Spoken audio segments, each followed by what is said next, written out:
Hello TL Travelers, and welcome back to the TL Travel YouTube channel. For those of you who are new here, welcome, and for those of you who are not new here, welcome back. Today we are talking about island hopping tips and tricks. I'm going to tell you right now, one of my favorite things to do when I am in Southeast Asia is to just go out and go island hopping, check out some remote islands that not so many tourists go to, and of course check out the tourist highlights, because like I always say, tourist highlights are, after all, tourist highlights for a reason. So if you are interested in island hopping anywhere in the world, stick around, because these tips and tricks are going to help you plan your next island hopping vacation. And if you've not already hit that subscribe button, definitely do it, because we post new travel content every Thursday and Sunday and you don't want to miss it. So let's just get into it, shall we? So the first thing that you want to consider when you are planning an island hopping getaway is where you want to go, what type of islands you want to go, what kind of experience do you want to have. Especially when it comes to island hopping in Southeast Asia, you are going to find a variety of islands, from more secluded islands that may not have electricity or may not have hot water, for example, to large islands, tourist hubs with nightclubs and all of the amenities. One of the biggest mistakes that I find travelers make when they are planning island hopping destinations is that they are gung-ho to get somewhere that no one else will be, where they can have their own stretch of pristine white sand beach and just live locally, live like the locals do, and have that kind of off-the-grid experience, but don't always consider things like hot water and Wi-Fi and electricity and all of those things that they want to have available. So figure out what kind of things you want in your island getaway and find the islands where you can do that. My second tip has to do with the season. You need to consider the season that you are traveling in.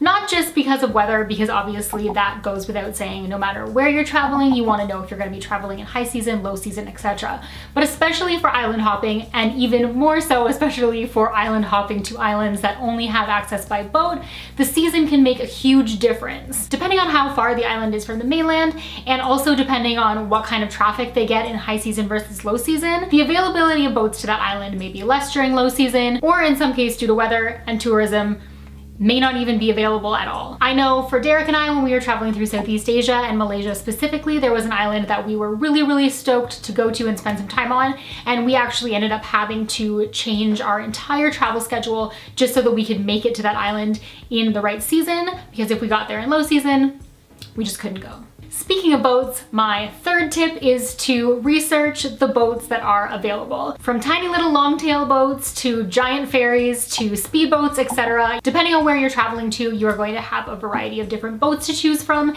at a variety of different, let's say, safety levels. And just because a boat gets you there faster doesn't necessarily mean that it's going to get you there safer. So if you know someone who's been to the destination before, or you have an informed travel agent that can help you out, be sure to ask what kind of boats they recommend, check for reviews online, and go through the process of making sure that you pick the best boat and the safest boat that's going to work for you. While you're checking into what the best boat is for you, you're also going to be looking at the boat schedules and what boats have times that work for you. So when it comes to timing and boat schedules and boat availability, that is going to bring me to tip number 4, which is if you are traveling in high season or you're traveling on a boat that doesn't have a ton of availability, you're going to want to think about booking your return boat as well. Now, if you're the type of traveler who has a ton of flexibility and can totally afford to be stranded somewhere for 2 or 3 extra days, then that's absolutely fine. But if you are on a tight schedule or you have a flight to catch, for example, you're going to want to make sure that you book a return ticket instead of booking one way to the island and one way back. It has happened to me before in high season, and especially if there's some sort of a holiday that maybe you don't know about,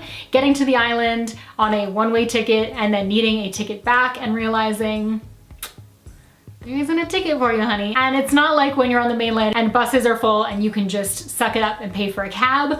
I'm gonna tell you right now, private boats back to the mainland, not cheap. And my 5th tip of the day comes when all of those decisions are made, everything is said and done, and you need to prepare. So something that is getting less common but still is a thing is islands that don't have, for example, ATMs, or if they do, they will only have 1 or 2, which can cause a problem if they end up being out of cash when you get there. So make sure that you travel prepared, bring cash if that's something that you need to do, check and see if they have hospital access or if there is a clinic on the island, or in the case of emergency, would you have to boat somewhere somewhere else. You also might want to pick up some supplies that you might need on the mainland, for example, sunscreen, toothpaste, and other necessary items like that might be incredibly overpriced on the islands because you pay that surcharge to get those items out there.